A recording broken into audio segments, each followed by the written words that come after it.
There's no place to escape to. This is the last podcast. On the left.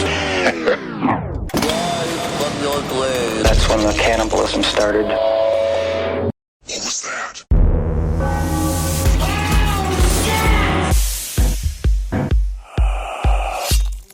Yeah, that's how I like to start. Hell yeah, man. That's how I like to start. I can't wait for this episode. I love a happy ending. You know, This is going to be I'm so excited. I like when everyone's just great and fucking it's all filled with kisses. The best part about this is the very, very end. When they do the flash mob together. Forgiveness is our favorite word. One of my favorites. And then all the mutineers do the thriller dance at the same time. Oh, yeah. Some Dutch millionaire, man. Welcome to the last podcast on the left, ladies and gentlemen. My name's Marcus Parks. I'm here with Henry Zabrowski. Justice Fed. Justice Fed. I am filled with justice. What'd you today. do? Who'd you declare it on? Not in real life. Oh, okay. Just in this story. Oh, And nice. for me. Justice for me. Yeah. Justice for Henry. Did you win Hatt. an argument with your wife? No. That's a funny idea. That's a funny idea. No, I'm just this story. This ending is probably my favorite part of it. It's fucking awesome. I love it so much. How's the nutmeg? You guys been using it in your various nogs? Every day. I want to say thank you to Gurney today. Did you receive? I did. They were fantastic. Gurney made us a commemorative for the end of the Batavia series nutmeg macarons. Oh, I feel bad. She asked me if I got my macarons. I was like, I don't want it. And I didn't know I thought they were just macarons here. I didn't know she made special Batavian ones. Yeah, you insensitive clod. Oh, man. You classless simpleton. God damn it. I love I'll boof it later. Yeah, you can put it right. I will say, I've never had a nutmeg macaron. I haven't either. How was it? Nutmeggy. It was delicious. It was Christmassy. Very tasty. She did a great job. Yeah. And we have the future boofer, Ed Larson. How you doing? Stick it up there. We'll see you in a little while. Tell me, Eddie, did you get your shipment track for the Yay shirt? Because I went and I looked at my order, and they're saying that my new Yay shirt is going to be fucking delayed by like a month and a half. Oh, I didn't know you got me one. I just went ahead and made my own. I got a bunch of electrical tape in. Super good.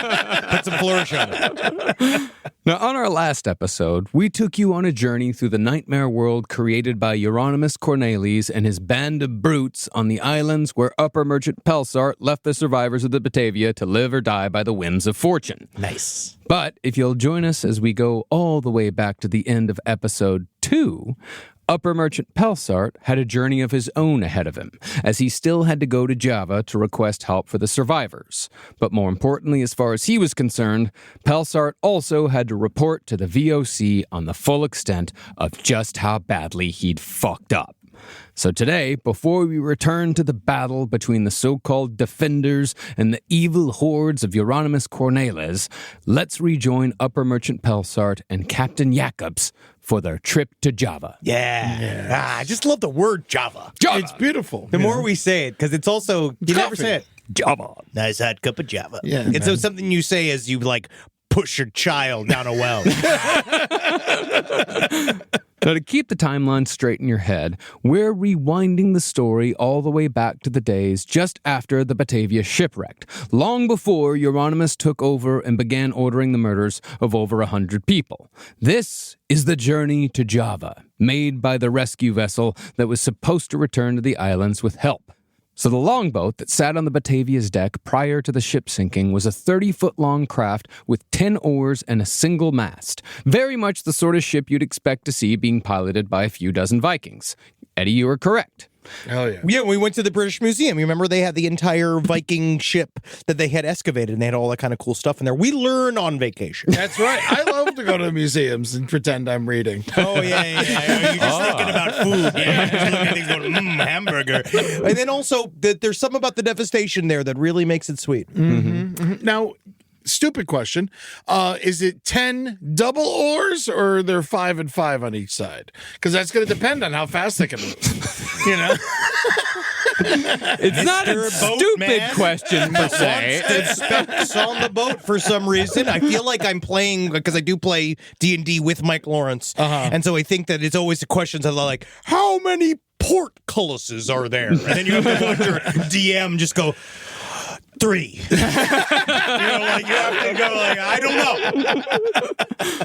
Well, as far as the crew on the longboat went, Upper Merchant Pelsart made sure to bring the most experienced sailors from the Batavia, so his chances of reaching his destination 2,000 miles north was about as good as it could get. The experienced sailors, however, included both Captain Ariana Jacobs and the boatswain, who had both been pegged by Upper Merchant Pelsart as mutineers before the longboat even shoved off. It does seem, though, like all 3 of them had to just pretend like nothing was going on for the entirety of their journey to Java. Beautiful sunrise we're having. Yeah. Yeah, what a great day to be a loyal ship captain. Yes. Yeah, it's nice that you said that. It's nice that you say that. There's also, I'm just getting caught on the world. Have you seen the movie, The Tragedy of the Batavia? Where they peg all the mutineers with the longboats? It's amazing what happens in that film. And it's just that the clove oil is thick and it's coming in hot. So it is 10 half oars because one side's made for the pegging. They always get the short side of the oar inside themselves.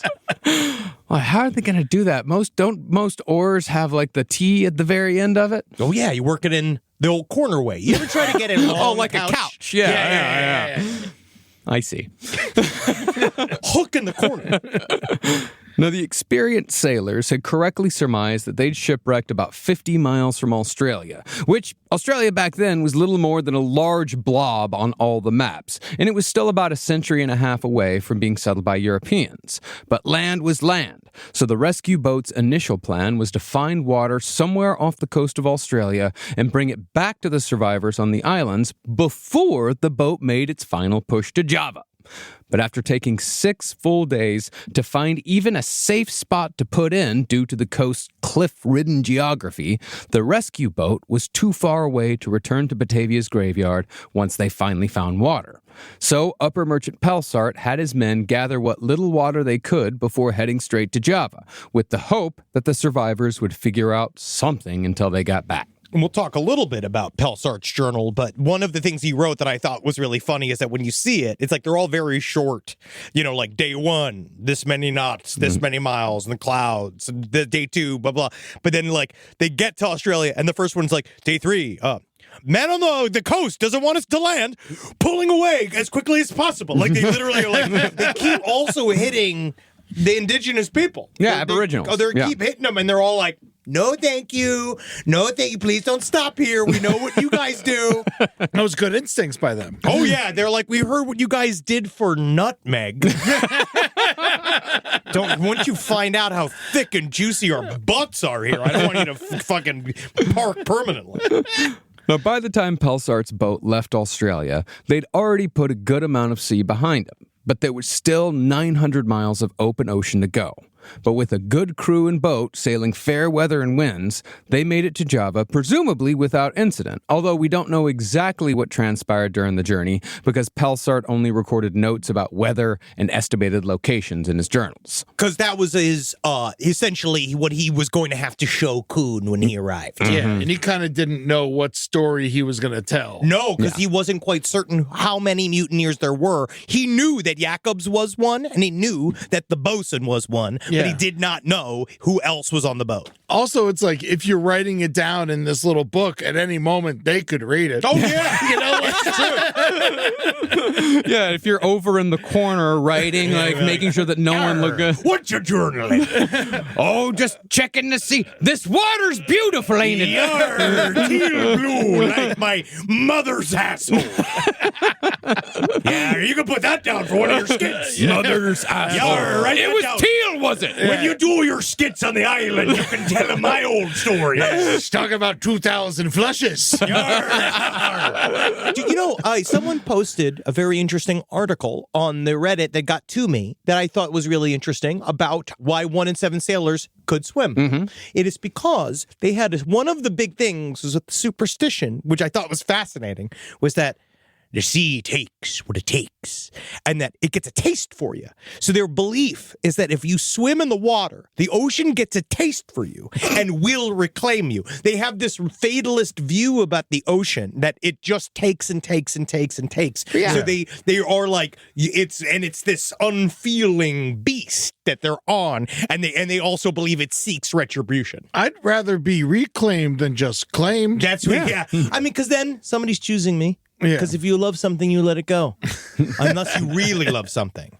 And then you put it in the basement. And you create several walls all around it. No, listen, if you really love something, especially a daughter, you park her in a bed and you chain her to it and you fill her full of your own grandchildren. Did you bring your shovel, or did you want to use mine? Hey, Josef Fritzl is going to be free soon, and we better clean up our act if we're not going to get him on the show. Because he is going to look through he's going to look and listen to our entire catalog to see if he'd be willing to give us his spot. I think Casey Anthony already booked him. Oh, wow. Whoa, that would be meet cute. My name's Casey, and my name's Yosef. Hey, Joseph, nice boobies. You used to be a doctor. Yeah, it's fun to think about how a doctor can make a doctor.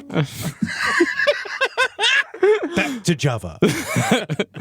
Well, every person who left Batavia's graveyard on the longboat arrived safely in Java in late June, after just 19 days at sea. And that drives me fucking crazy, that when the Batavia, when it shipwrecked, it was about 2.5 weeks. And then we've been on the ocean for what, like a year? 6 months. Crazy. Yeah, right? or actually 8 months, I think. 6 to 8 months, somewhere around there. Well, Upper Merchant Pelsart soon regrouped with one of the other boats that had been in the Batavia's original flotilla, the Sardam. And by July 7th, the 48 survivors had arrived in the VOC colonial capital, which, confusingly, is also named Batavia. So, just to make it as clear as possible here, there's Batavia the ship, dead and gone at the bottom of the ocean, and Batavia the colony, located 2,000 miles north of the shipwreck on the island of Java. It was easy for me to remember there were two Batavias because it almost rhymes with labias. and you know what they say is loose lips must do kegels. Very funny. Because it's a pirate. It's a pirate sound. When they pull into Batavia, is it like when they arrive? Is it like, you remember was the gambling planet in the worst part of The Last Jedi? With like when they arrive, is it like a fun thing? Are they excited? I don't think anybody is excited. That Pelsart's not excited to show up on one of his escort ships, and I'm about to get into exactly why the people of Batavia were very, very, very upset that the ship, had sunk. Let's rock. Now, if you'll remember from episode 1, the colony of Batavia had been hard-won territory for the VOC. See, before the Dutch, Batavia was the site of a thriving indigenous community of 3,000 people, a town known as Jakarta. Today, this territory is known as the Indonesian capital of Jakarta, which won its independence from the Dutch in 1949, over 300 years after the VOC first arrived on their shores. But back in the 17th century, the Dutch weren't even the first European settlers to arrive. The English East India Company had already begun building warehouses on Java when the VOC showed up. So after a series of skirmishes, the VOC engaged in a hostile takeover of sorts by sending 2,000 mercenaries to burn Jakarta to the ground. It's no middle ground here. No. They then overthrew the local indigenous leaders, built a castle on the ashes of the town they destroyed, and named the settlement Batavia in 1619, making it the center of all VOC trade in the Indies. Because remember, when I'm saying like the Dutch did this, I'm saying like Dutch people did this. It wasn't the Dutch government. Yeah. This is a private company, the VOC, taking land, killing people, enslaving people, and doing whatever the fuck they want. And I will say that the country that it represented did definitely take those spoils with a smile. Which is what we're in the middle of now, too, which we're in the middle of now, that we'll see with what it means to have a bunch of oligarchs do all of your foreign policy. Now, as far as who lived in this settlement, the majority of the population were enslaved locals, while the rest were a motley crew of 2,000 European soldiers, merchants, and craftsmen. Batavia, however, was a true company town, as every single person who lived there either worked for the VOC or was married to someone who did. most of the people who lived in Batavia never actually left the castle walls in all the years they spent there, because the lands surrounding the settlement were filled with rhinos, tigers, monkeys, and bandits who were ever so happy to kill a Dutchman if given the opportunity. God, you know what they say, if you give a monkey some nutmeg. That old story? Oh, yeah. Give yeah. a monkey some nutmeg, they kill a Dutchman. They kill a Dutchman. You gotta train him. You gotta train him to kill a Dutchman. You know, I live my life by that adage. Every day I think about, if I was just a monkey with some nutmeg, I'd cross this goddamn world and I'd subjugate a people and I'd squeeze so much goddamn spice out of them. My God, what freedom. Now, the man who was in charge of Batavia the colony at this point in time, the one upper merchant Pelsart had to report to, was Jans Koen, the thin, spindly-fingered governor we talked about in episode 1, who should be played by the same dude who played the father in The Witch if the Batavia movie is ever made. Let's just say I am not the most pleased to see you, Pelsart, so early in your trip. I mean, like, That's my impression of it. it's a very good impression, actually. The Batavia movie should not be made. I've thought about this long and hard throughout this month. Why? Because it can never be done as funny as we talked about it? Because no one can do the little noose for the babies joke in the movie. Everyone's going to be upset. I feel like that's the only chance it has to be made is if it is, in fact, a comedy. Yeah. Because, like, it is just The comedy so of the Batavia brutal. is a very funny title for a film. It could be a hell of a miniseries. Yes. I'd say that. Give it 3-4 episodes, and man, you got something fucking special there. But Jans Koen, if you'll remember, he was the man who'd secured the world's nutmeg supply for the VOC through a campaign of genocide and slavery. He hid behind a strict Christian faith to justify his crimes against humanity. In other words, if you'd fucked up as badly as upper merchant Pelsart had just fucked up by sinking the company's flagship, stranding 270 people, and losing over $50 million in guilders and treasure, Jans Koen was the last man you wanted to go to hat in hand. Also, I have a hangnail. I am extremely irritable. I've been drinking too much coffee. We're in Java after all. No one tell me, could someone find half and half island? Because I'm dying here. The acid alone, I am up to, I can't sleep. I'm burping pure hydraulic. It's coming right out of my mouth. Well, making matters worse for Pelsart was the fact that Jans Koen was in a particularly bad mood in July of 1629, because things were not going well at all for the VOC in Batavia. And to really understand the decisions Pelsart and Koen were about to make, you've got to understand what was happening in the Indies outside of the shipwreck. You're going to take that context and you're going to fucking choke on it. You're going to take that fucking context and you're going to fucking understand it from the very base of it. Because if you fucking don't, you've lost everything. Yeah, we didn't get to the 4th fucking episode to skim some context, you piece You're of getting the shit. fucking context and I don't fucking care. You fucking open up wide and throw some KY down your throat because We're you're going to fucking jam some context down Put there. the cunt in context. See, as we discussed on episode 1, Jans Koen had secured the nutmeg and clove fields of the Indies by committing genocide on the people known as the Banta. And while the VOC didn't necessarily agree with Koen's methods, they still made him governor of the islands after the genocide because Koen was a loyal company man who got results. But the Bantanese weren't the only people native to the Indies. Amongst many established societies, there was an entire kingdom of indigenous people called the Mataram Empire. They ruled over much of the island of Java, where the colony of Batavia was actually located. And these are the guys that are always a problem at the beginning of Civ 6. Yeah, these guys are always a problem. There's always a hyper-aggressive local colony that starts picking at you while you're trying to start your very first couple of cities. Yeah, meanwhile, the Russians got fucking nothing around them, and they're just going miles ahead of you. They've already discovered a goddamn art, and I'm sitting over here trying to just get a settler made. But that's why it's important. You got to use scouts. Yeah. Boy Scouts? Yes. I always throw 5 Boy Scouts at any problem because 3 of them can be killed. Now, the Mataram Empire was an agrarian society. Should I? Yes, please. Agrarian. that operated on the barter system. So the VOC was fine with letting them do their own thing just so long as they didn't interfere with the spice trade.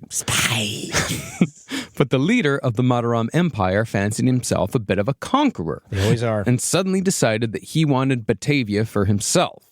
So about a year before the VOC's flagship sunk to the bottom of the ocean, a force of 10,000 Matamarese warriors attempted to take the VOC's colonial capital. Such a pain in the ass, especially if you haven't fortified anything. Yeah. And all of a sudden they're all over your shit and they're fucking destroying your resources and they're pillaging your, like, the little areas of your fucking... It's just fucking such a pain to deal with these other cultures. You know, but like if they're bringing 10,000, what are these 100 soldiers really going to do? Couple thousand. Well, they've got fortifications. That's the thing, is that the other soldiers... I mean, it's not like these 10,000 people are showing up with guns and catapults and trebuchets and all that shit. They've got pretty primitive weapons. And Batavia, like, they have built an actual castle on the ashes of the town they destroyed. So they can just go behind the walls. Oh, yeah. And that's exactly what Jans Kuhn did. Like, he led his people into the most fortified section of the fortress, and he burned down the rest of the settlement in your classic scorched earth maneuver. The VOC were under siege for 3 months before the Matamarese ran out of supplies and left. But Jans Kuhn knew that when the Matamarese harvest came in the next August, the indigenous forces would return and attempt to take the city again. Which is also how humankind beat the Homo sapien beat Neanderthal. How? By hiding behind the castle walls? No, what we did was that we realized that they would attack again.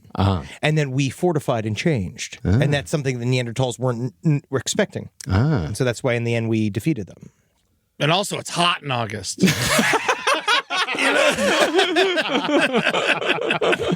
Well, this inevitable second attack was a big part of why Jans Kuhn was counting on the Batavia to arrive, because he desperately needed the soldiers the Batavia was carrying to fortify the castle defenses when the Mataram Empire mounted its next attack. The Batavia colony was also still mostly in ruins almost a year later, which would have made those sandstone blocks being carried by the ship Batavia quite useful. There was also the matter of the cash, the equivalent of $52 million, which was central to the VOC's future plans in the Indies. But that's all to say that when Upper Merchant Pelsart showed up in Java with a boat of mostly sailors and nothing else, he was about to deliver the worst news possible to the biggest hardass in the VOC, right when said hardass desperately needed good news. Why would he bring some gold? Well, that's actually what Jan Cohen brought up. Like, you didn't bring anything? Yeah. Like, nothing? You just brought a bunch of fucking sailors? They're a dime a dozen. We can get sailors anywhere. Yeah. And he was like... You know, it's just kind of like what I did. I just made a couple decisions real fast. Like, that's the truth, is that I didn't know what to take, and I knew that no matter what. Because you don't think that Jan Kuhn would have been like, So you're bringing me 5 gold pieces. it would be the other way. Oh, yeah. Yeah, it's like he's going to lose out no matter what. Yeah. He didn't even bring the hats. Where are the hats? All of my men look stupid showing their stupid Dutch hair. It's bad. Their hair is bad and it's dumb. They need hats. I hate looking at them. Oh, Pelsart's here. Did he bring the hats? No. Back to looking like a bunch of idiots. You all look like a bunch of ventriloquist dolls. I'd be so embarrassed when the Matarams show up. None of you can be seen with me if I met Jennifer Aniston. None of you could be seen with me. You're embarrassing. Rise from your grave. Hello, Florida. Your favorite son and biggest baby are coming home to bring you the laughs you deserve. Everyone likes to poke fun of the Florida man. Everyone likes to use Florida as a punching bag whenever an alligator on meth eats an old person. It can happen anywhere. As a famous Floridian baby, I feel your pain. So that's why I'm coming home to let you know it's okay to be who you are. It's okay that the rest of America is scared of us. It's okay that books are illegal in our schools. It's okay whenever it gets cold it rains iguanas. I'm here to support you. So come on out. March, I'll be in North Florida, and in May, I'll be in South Florida and Orlando. It's the invasive Species Tour. Ed Larson, me, is coming to Florida in March and May. I'm coming to Jacksonville, Panama City, Tallahassee, Marco Island, Dania Beach, Orlando, and Key West. So lock up your public subs and start singing the Miami Dolphins fight song because we're going to party like it's Florida, baby. Tickets at eddytunes.com.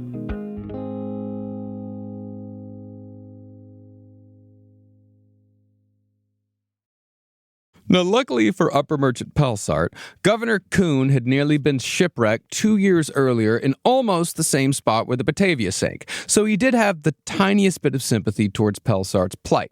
But Kuhn was ultimately unimpressed by the fact that Pelsart had arrived with no valuables whatsoever. Kuhn was a company man through and through, and since he knew that the top priority for the Gentleman 17 would be the cargo, Kuhn's first priority was the same. So Kuhn gave Pelsart explicit instructions to return to the islands immediately, where he would prioritize not the survivors, but the loot. Yes, Mr. Kuhn. Absolutely, Mr. Kuhn. You couldn't be more right. Fuck the children. Fuck the women. You're absolutely correct. Let's get the money. Yeah, it took months, and whoever was still alive when Pelsart returned would just have to wait until the VOC had scraped every inch of ocean for every last bit of recoverable loot before being brought back to civilization. The implication here was that if Pelsart did not recover enough VOC property to satisfy Governor Kuhn, then Pelsart could very well have found himself totally responsible for the losses, which could have resulted in jail time or even execution if Kuhn was feeling particularly saucy on the day he made his decision. And you better be careful, because it's Marinara Monday. And the sauce is getting thicker than it's ever been. And I'm about to bring you down deep like one of the meatballs put in there on Sundays. I mean, people casually say today, like, oh, my boss is going to kill me. But with the VOC, your boss could actually kill you. We really need to bring that back. Up to you two to do it. I can't wait. All right, we'll have a powwow. Can we execute someone? Let's put it out on the Slack and see what everyone thinks. Come on, Rob. Let's execute. Let's choose one. Travis! Hey, let's kill Travis. But then there was, of course, the matter of what to do with the mutinous Captain Jacobs and the boatswain. Now, we don't know exactly how it went down, but soon after their arrival in Java, Pelsart distanced himself from his former shipmates. At some point, Pelsart had to tell Governor Kuhn, on top of everything else, that a mutiny had been fermenting on the ship just before it wrecked. This was the cherry on top of Pelsart's Sunday of incompetence, and it seems like it took Pelsart about 4 days to work up the nerve to mention it to his boss. But once Kuhn was told, Captain Jacobs and the boatswain were immediately arrested and thrown into the dungeons of Castle Batavia to either await justice or rot until the end of their days. God damn it. He deserves it. Now, 2 days after the captain and the boatswain were arrested, Upper Merchant Pelsart was given command of the Sardom, a smallish yacht staffed with a skeleton crew of 30 guys, so as to make sure they had enough room for survivors and loot. Mostly loot. Mostly loot. They set sail from Java for a relatively short journey to the islands, where Pelsart hoped he would find most of the survivors still alive, if not thriving. You just never know with these people. You never know. Some people, you know what they say, the woman's like a packet of tea. You never know how strong she is until you put her into hot water. And you never know with these people. This could be the best time of their lives. Yeah, I'm sure they're great. I need a vacation. I bet you, when we get out there, they're going to say, hey, take the gold. Get out of here. We want to stay right here. The snorkeling's phenomenal. Well, instead, when Pelsart arrived at Batavia's graveyard, he found the survivors in the middle of a war. Yeah! And so, now that we've told you all about what happened to Upper Merchant Pelsart after he left the survivors, let's back things up a couple of weeks in the timeline to where we left things off in episode 3. We're now back on the island chain, with Viva Hyas and the Defenders on the highlands, and Jeronimus Cornelisz on Batavia's graveyard with his band of murderous mutineers. Back to the boredom. You think those guys are going to attack us, man? I'm thinking so, man. Thank God we found that crazy plant. Fuck yeah, dude. That one plant sure does make me not care. Jamming. What is that you're doing? What are you doing there? Who are you talking to me? Yeah, what's that? What's that sound you just made? It's a steel drum. Oh my God, that's the funkiest sound. Hey, wow, I almost forgot I was white. Now, if you'll remember, refugees from Batavia's graveyard were washing up on the highlands for weeks in groups of 4 or 5, where they found that Viva Hayes and his men were having a grand old time, enjoying near unlimited water and a veritable buffet of island creatures for sustenance. But each and every person who arrived at the highlands had a new horrific story to tell about what was going down over on Batavia's graveyard, from casual murder to full-on massacres, all committed in service of Jeronimus's fantasy of becoming a pirate. I watched a fucking 15-year-old boy murder a bunch of other boys and then laugh about it, and then I watched a man kill that boy. Fucking bummer, man. Yeah, dude. So should we check that out or something? Did you buy a ticket for that? Someone passed me some tiny kangaroo. Yeah, okay. Yum. I love this tiny kangaroo. I love how unafraid they are. Well, after hearing all this, Viva Hayes knew that it was only a matter of time before Jeronimus and his men came for them. See, both Viva and Jeronimus knew that the first group who made it to the rescue boat was going to be the ultimate winner here. If Viva made it first, then his group could warn their rescuers about the mutineers, and after defeating the mutineers, they could all go to Java to continue living the soldier's life. But if Jeronimus made it, the mutineers would likely kill everyone aboard the rescue ship and leave Viva's men to die. And that's if the mutineers didn't use the rescue ship's cannons and weapons to slaughter Viva's group just because they wanted to. We seem to be doing quite a bit of that. Yes. Yeah. So I think that makes, they're definitely going to fuck them all up. Yeah. But aren't the mutineers like fucking weak as hell at this point? At this point, they are. But if you've got weapons, especially if you've got superior weapons, it can really make all the difference. Also, when you listen to anything about history, there are certain X factors. Dan Carlin talks about it all the time, where sometimes that level of hunger and desperation and more, like, that you have more murders under your belt, and that actually makes you a stronger adversary, because these guys have been killing people left and right, but they're also getting drunk and lazy. Yeah, but there's also an island full of soldiers and sailors. Well, You'd think they'd be strong as fuck. We'll see. But that's all to say that Viva knew that the stakes were high, and he had to be prepared. The biggest problem Viva had, though, was that Jeronimus's men had all the muskets and swords, but that didn't mean Viva didn't have advantages himself. Most importantly, Viva had made sure that everyone who showed up on the highlands was well provided for, which engendered real loyalty. And the abundance of resources on the highlands meant they had no less than 50 healthy people willing to fight. In contrast, Jeronimus ruled his men by fear, and their rations were limited to what rainwater they could catch with tarps, along with stray birds and a rapidly dwindling supply of hardtack. Viva was also a hell of a soldier, so he and his men studied the geography of the highlands to surmise where they could best defend the island against Jeronimus when he and his men finally mounted their attack. Eventually, Viva pegged a shore of mud flats as the most likely landing spot, so a lookout was posted there at all times with clear vantage points to send signals inland, where most of the real defenses actually were. But since their strategy was based almost solely on defense, Viva's men took to calling themselves the Defenders. Go, go, Island Defenders. Go, go, Island Defenders. I feel like everything doesn't need a name. Yeah, I don't. It's fine. Hey, I don't know. Having a name for your group, it's a team thing, you know. Yeah, I guess so. The Gorillas. See, they They don't know what a gorilla is. How about something like the football team? Yeah, the highest island football team. The Flotillas. The Yeah. Commanders. I like the flotillas. Yeah, that's fun. The tiny kangaroos. Yeah. The cats. Ooh, the cats. Meow. Row. Now, having no military experience, no understanding of strategy, and a shallow bench when it came to military advisors, Jeronimus Cornelisz fell back on manipulation and deceit as his opening volley in the war. He wrote a letter to Viva, warning him that the people who'd escaped to the highlands were all telling lies. They were the evil ones who were planning to betray Viva. So, Jeronimus suggested, it would be in Viva's best interest to arrest those who had escaped and wait until Jeronimus came to take them away. Yes. Don't worry, we'll wait. Let's go apprehend the criminals for me. We're gonna get in there. We're gonna do a big investigation. We're gonna get to the bottom of this and find out what's really going on. And I want to try one of these tiny kangaroos. XOXO. Thank you.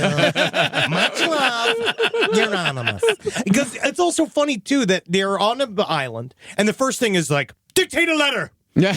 Yes, bring me my quill. And it's just like, you're surrounded by the corpses of infants. Now, Jeronimus' letter was delivered by a young VOC cadet who'd helped with the drownings in the early days of Jeronimus' executions. But since Viva wasn't an idiot, the defenders took him captive as soon as he landed. When the cadet didn't return, Jeronimus knew his plan hadn't worked, so he decided for an all-out attack. A group of 20 men, led by the psychopathic David Zavank, boarded boats to attack the highlands, but the defenders were well prepared. The mutineers landed exactly where Viva thought they would, but when faced with the full force of healthy soldiers armed with homemade weapons, the mutineers retreated immediately. They figured out that, so muskets take a lot to use, right? It takes a second. Especially back in the 1600s. You got to pack it. You have to put in the wick. You light the fuse or whatever it is. Like you have to do it's it all about once. around a minute. Yeah. And so what they realized is that, okay, they have guns. We only have the slings and rocks and all this bullshit. But what we can do is we can make their guns useless by, instead of using the rocks, which is at first they thought like, oh, they're going to sling rocks at us. We're fucking got guns. He was shooting it at the water. So that when they were wading, because the way they put it, they had to get out of the boat and wade to the beach. Mudflats. Like mudflats. It's literally like what they tried to do on D-Day. And so they had to wade through the water with the muskets held up like this, so then they would shoot the slings into the water to splash all over them to get the wicks wet and to make the guns useless. Yeah, you know how good they got at slinging rocks. They got nothing else to do. That's all they're doing all day. And there's a lot of rocks. And not to mention, they're a lot harder to kill than starving children. I mean, I don't know. So now that the mutineers knew what they were up against, they returned with their entire crew a few days later, all, of course, except for Jeronimus, who stayed behind on the graveyard.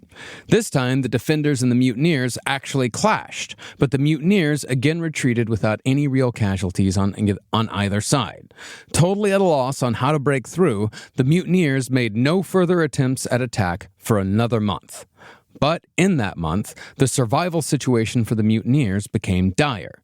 Their food and water rations were running dangerously low, while it was quite obvious that Viva's group was living high on the hog, relatively speaking. So what started as a war to save the mutineers from execution became a battle for resources. Now, like many demagogues throughout history, Jeronimus thought he was much more clever than he really was. While he had no problem manipulating men who were already dissatisfied, ignorant, and prone to violence, he had a much harder time fooling anyone with a sense of decency. So when Jeronimus moved on to his next plan of taking the highlands through subterfuge and deception, Viva Hayes saw through Jeronimus's bullshit almost immediately and was able to turn Jeronimus's plan against him. Yeah, all it takes is, it's amazing how sometimes incompetence comes up against the barest form of competence and how it falls apart. Yeah. See, the defenders had plenty of food and water, but they were dressed in rags, and they had to use driftwood planks strapped to their feet for shoes.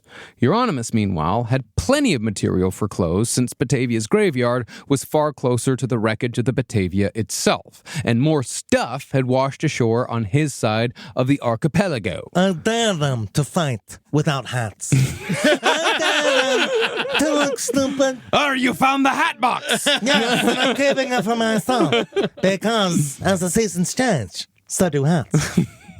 So Jeronimus proposed a simple trade: red wine and canvas for food and water.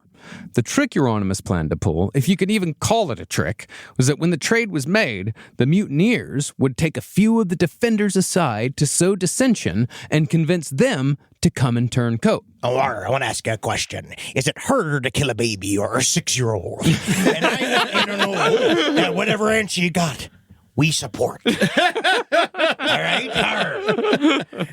Well, if the mutineers were successful, then it would be far easier for Jeronimus to mount an attack and murder every defender on the highlands. But like most of Jeronimus's plans, it was about as ham-fisted as you could get, no offense. None taken. So basically, his plan was like for him and his boys to be like, listen, I know you got all this food and water, but how about shoes? Basically. How about, But you look like shit, okay? well, not just shoes, but how about shoes and gold? Yes. We've got a lot of treasure over there. But out here, it doesn't fucking matter, bro. It doesn't matter at all. That's why the plan's fucking stupid. Now, this time around, Jeronimus got a little more clever with his envoys. Instead of sending a mutineer with the trade offer, he sent the minister, who was received kindly and told that the defenders were open to negotiations, even though they knew Jeronimus was planning something. So Jeronimus took his full company of 37 men to the highlands with the red wine and canvas to complete the illusion. See? Yeah, see? And it's also, it speaks to Jeronimus's narcissism as well, that this is very much magical thinking. Yeah. You know, that he knows that 20 people have showed up and told Viva Hayas all about the massacres that have happened, but he thinks that he's clever enough to work his way through it. And how did they get there? Did they swim? No, mostly that there were rafts. They were building boats out of the leftover wood from the Batavia. Okay. So you remember that he had the other side of the island. There were the people that were technically not members of the mutineer party that were stuck on one side. So what they did was build boats. So they built their own boats. They had some of their own kind of half-made boat raft things. And then kind of basically the first couple of people that landed on the highlands that were running away from Batavia's graveyard, they left those boats. And then those boats would go back and forth. Well, so as to not appear too aggressive, Jeronimus left most of his men on a small islet 400 yards off the highlands when he went to go do his little trade subterfuge, while he and his 5 best men continued to the mudflats to meet with Viva.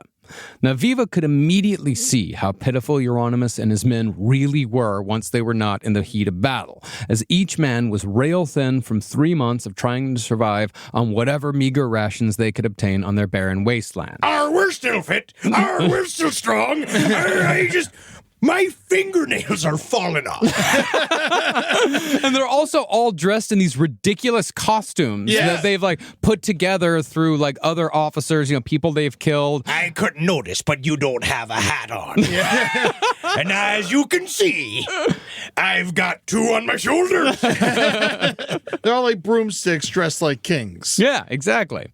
Viva also saw through Jeronimus's plan immediately, especially after Jeronimus's 5 companions walked up to Viva's men and clumsily offered them guilders to switch sides, right in front of Viva. It's so funny because I feel like I'm getting called out for my own. Now, obviously, I'm sorry that it's all Civ. Civ 7 came out. I haven't started it yet, but I've been kind of watching a lot of videos on it. And I am stuck in that mode right now because it's embarrassing because this is one of my big moves that I love to do. And I'm kind of mad that Highest pulled this apart so quickly, but it works in Civ, where what you do is you send somebody in. You send the diplomat in. You send a diplomat in, but then what you do is you park an army too far for them to see, and then while they're doing the negotiations, you just attack. Yeah. That's awesome. But he's saying it's not. And he can suck me because honestly, it works for me quite a bit. It's a video game. This is people. Now, when the mutineers attempted to bribe his men right in front of him, Viva figured enough was enough and took the opportunity to arrest Jeronimus and his 5 mutineers on the spot. They fucking got him. Yeah. So it's just that easy. He's such a fucking bitch. Yeah. 400 yards away on the islet, the rest of the mutineers saw the arrest of their companions and prepared to advance. Seeing this, Viva Hayas ordered the immediate execution of every mutineer except Jeronimus, and 5 men, including the psychopathic David Zavank, were exterminated on the spot. This is when bullies meet actual bullies. Yeah. The other mutineers were shocked and demoralized by the executions, although I don't know exactly what they expected to happen here. Yeah. But instead of Hold attacking... on, we can die? But I thought you were as bored as we. What do you have there? Oh my God, it's part cheesy. Listen, don't kill me. There's women to kill. Yeah, kill a woman. Don't you want to kill a child? But instead of attacking, the mutineers returned to Batavia's graveyard. And in the end, the defenders also got the red wine and the canvas without having to give anything in return. I will say there is something to chopping the head off the snake. Yeah. I think that they fall apart. I think that you also, when you're stuck out there, and this also calls from, like, this is a little bit of a culty thing, right? Where they have the sunken cost fallacy of just the 6 weeks of being under this man's control that they just jumped under, right? They literally just said, all right, rolling with you. Yeah. And then they realize, like, oh, like, the whole world is not going to sort of, like, bend over for us. Well, it's the paper tiger thing where they immediately see, like, oh, fuck, like, he's just a bunch of talk doesn't really work. You just collided with the wall that is reality. Yeah. And if Jeronimus had half a fucking brain and was a decent apothecary, just poison the wine. Yeah. That's what you do in the goblin camp. Yeah. Now I'm talking about That's PG-3. God damn it! I need a life. I need to kill people for real. I need more interesting stories. I need to like go and join a mercenary group or do something so that I can come in with these types of scenarios and I can really tell you stories like how Christopher Lee told everybody on set of Lord of the Rings like what it actually sounds like when you stab a man in the back. Yeah, he's done it a bunch. You know, like I need that. I need that type of, especially as a podcaster. Yeah. No, podcasters definitely need war experience. I need more time in the maybe in a prison cell or something. I can fight my way out We could get you into a prison easier than we can get you into a war. legally. Let's say I go in not having committed a crime, but find out if I can get myself out. That's, I believe, an Arrested Development plotline. Yeah. Wow, yes, that is. Or the Escape Plan movie with Stallone. I'm not pitching this as a movie. I'm saying this as my life. Yeah. Oh, okay. All right. Now, after arresting Jeronimus, the defenders tortured and humiliated the now former mutineer leader by throwing him into a limestone pit, where they gave him the task of plucking and cleaning all the birds the defenders hunted. This sucks. I promise I'll learn my lines. They allowed Jeronimus to keep one bird out of 9 as so-called salary, but his job kept him constantly covered in blood and feathers, languishing in a pit quickly filling with bird guts. Ugh, the health department have a field day with that. You just not anymore. No, thanks to I honestly sound like that's incredible. What an amazing way to find. I love an entire pit filled with bird guts. It's actually how I sound like this. Yeah, I take feathers anally. Do you know bird guts can actually cure the measles? Yeah, you actually give it a shot. It's going to be one of the most miracle cures you've ever seen. Sorry, I had one of Cheryl Hines' pussy hairs stuck in my fucking lungs. Oh, wait, no, that's just a worm screaming out of my brain. Oh, I love my fucking wife. That's a Curb Your Enthusiasm plotline. Yep. Meanwhile, back on Batavia's graveyard, the mutineers were going through a crisis of leadership. The next in command, a soldier named Stonecutter Peterez, was ineffectual and unpopular, so the mutineers elected a 24-year-old Dutch soldier as the graveyard's new leader. Might be the worst name I've ever heard. Wouter Losch. Don't you say that. I am the leader of the island group now. And everybody wants us to know we are going away. We are doing lip syncs. We're doing lip syncs instead. Wouter Losch sounds like the cum boy at a Berlin nightclub. I was. I did a good job before the recession. Because now people come for free. And they clean it up. They get their people, they get their families to clean it up for them. Well, under Wouter Losch's command, nobody else was murdered on Batavia's graveyard, and the reign of terror was effectively at an end, unless, of course, you were a woman. Things continued to be horrible for them. But not now, that's for certain.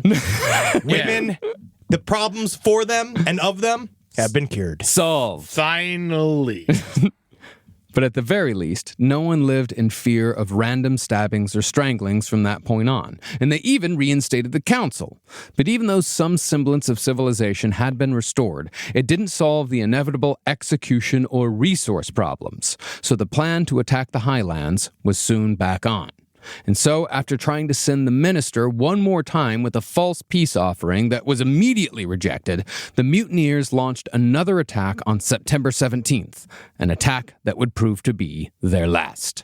Why wouldn't the minister just stay at the highlands? I've actually asked myself that question. I think it's fear. Partly, and he also signed the loyalty oath. And for these people, paperwork is sacred. I'm not even fucking joking here. Paperwork is very sacred. He signed a loyalty oath to Jeronimus Cornelisz and his men. His men are still there. They're still fucking hanging out. So he has to honor that loyalty contract. He also signed a loyalty contract to his dead wife. Yeah.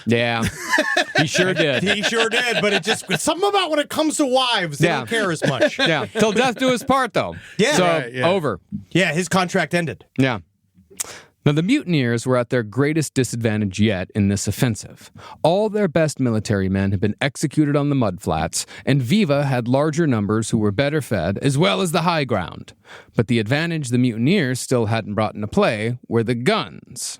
Either because they were saving them for the rescue ship, or because Jeronimus thought he was clever enough to get by without them, the mutineers still hadn't fired the muskets that they'd had since day one. But with no other options, the mutineers incorporated the muskets into a strategy that had a good chance of working. What we will do is we will use the guns to shoot at the birds, and the birds will make so many noises that it will make the sailors frustrated, and they will give up. They'll give up the whole thing because they're like, how many birds are yelling? I can't think straight enough to make decisions about the war. Euronymous just became Josef Fritzl. Just so you know. That's not Jeronimus. Oh, okay. That's von Stroh. That's Wouter. That's Wouter Loesch. Oh, okay. I'm sorry. And it is a lighter version of Fritzl, different character. Wouter, under your new regime, what is your hat policy? I still believe that hats are important for our reputations as soldiers, and they are important for our feelings as men. So, hats on. Yeah, I'm very happy feelings are being taken into account. I love a brim. I love a brim. My feelings have been pushed down for too long. Now, once the mutineers loaded into their boats, rowed over to the highlands, and landed on the mudflats, they used their 2 muskets to keep the fight at long range by firing 1 round a minute. And while this sounds like it wouldn't work, the mutineers were able to injure 3 defenders and kill 1. The rock thing, it sounded like a good idea. Didn't really work in practice. It started because, again, if they stayed on the boats.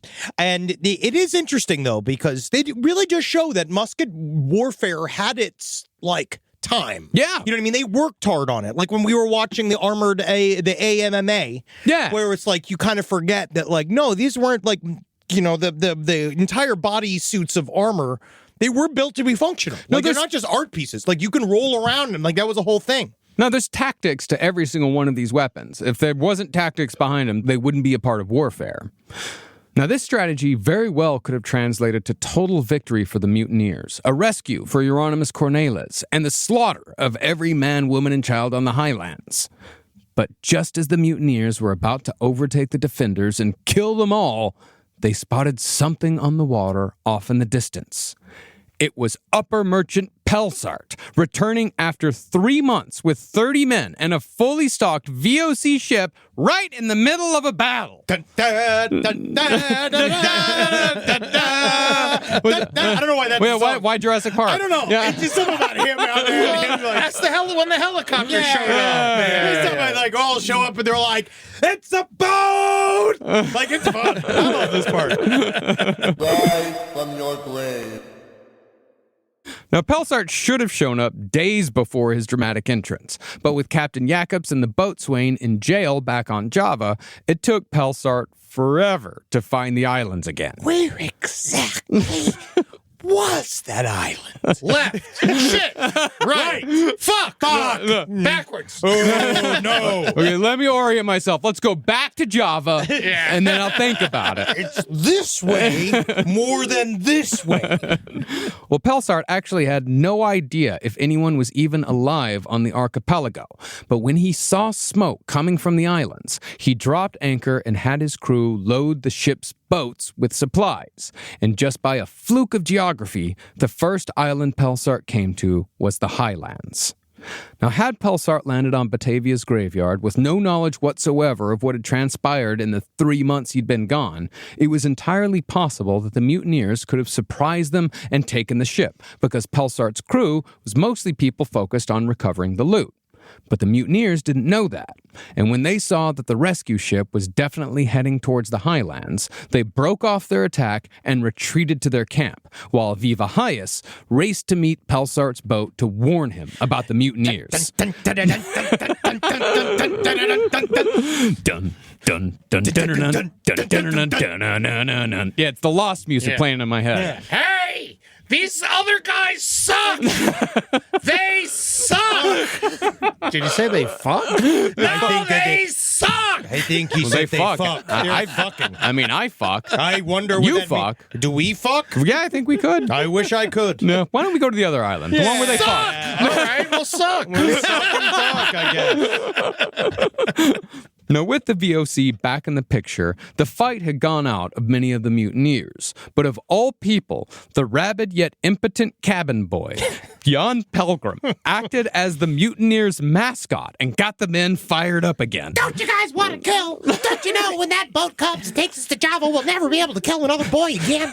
Don't you wish that we could just...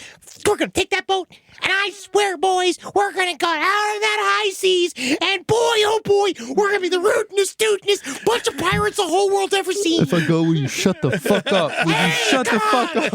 Okay, I'll go. Have a positive outlook. He fucking stabs the little girl to death. Within minutes, Jan Pelgrim convinced a group of mutineers to get back in their boats and row for one last shot at taking the rescue ship and killing everyone who stood in their way. Because at this point, death was coming for them no matter what they did. You just got to remember that at this point, death is coming for us no matter what we do. So let's kill voluntarily. Yay! Fine, just... You know, he's a good mascot. Let's have a positive outlook. Come on, guys. Yeah, I guess it's not fun if everyone's got a bad attitude. That's the thing. No one's having fun, then no one's having fun. Can I ask Eddie, did you fart?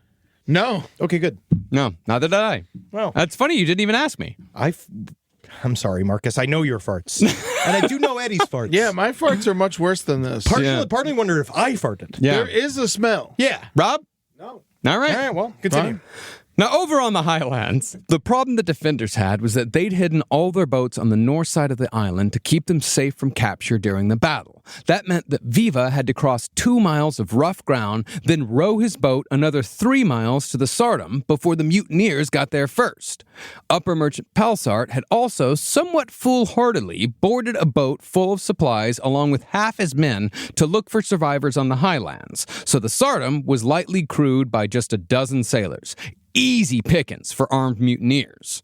But once Viva Hyas reached his raft, he rowed out until he spotted Upper Merchant Pelsart standing dumbly on the beach, waiting for something to happen. You know what I see? I'm going to stand up. You can see this on the Patreon. You know the Forrest Gump meme? Yeah. Yeah, he's got his hands in the back of it, in the small of his back, and just waiting. The only ship that survives. Something's got to happen soon. Well, Viva quickly made his way to Pelsart and told him to go back to his ship immediately because a party of scoundrels from the other islands had intentions to seize the Sardom.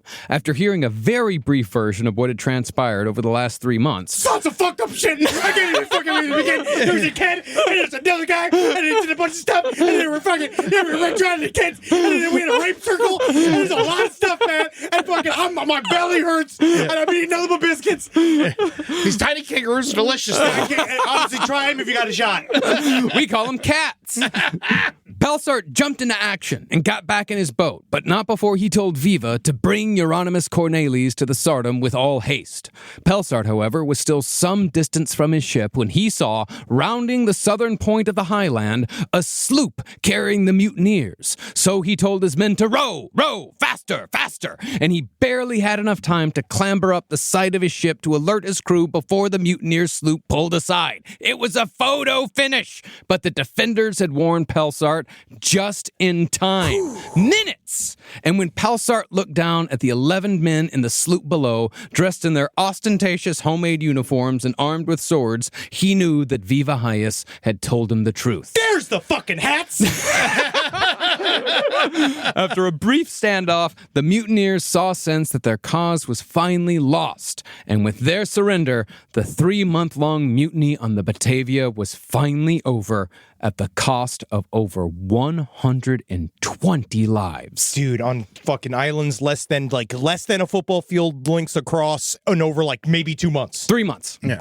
Yeah, I'd say three months from the arrival. It's June to September. 120 people? 120 people, over 120 people. I think it's they don't really know exactly how many people died, but they think it's somewhere between 120 and 130. And I got to say, that was the best summer of our lives.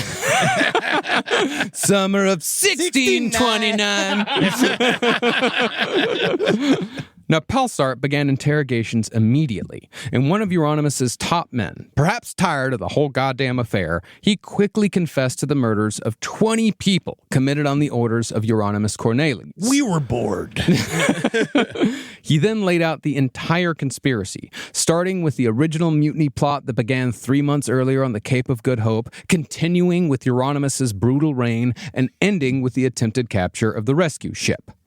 Now, once Jeronimus was brought before Upper Merchant Pelsart, still covered in the blood and feathers of dead birds, he tried blaming everything on the men who'd already been executed by the defenders on the mudflats a month earlier, who were too dead to say otherwise. Have you ever tried to stay popular? And how difficult it is? Do you know what it is? How hard it is to stay popular with a bunch of this man of mean. The mean, I gotta be mean to be in charge of them. Well, they were the ones, Jeronimus said, who had wanted to murder the survivors.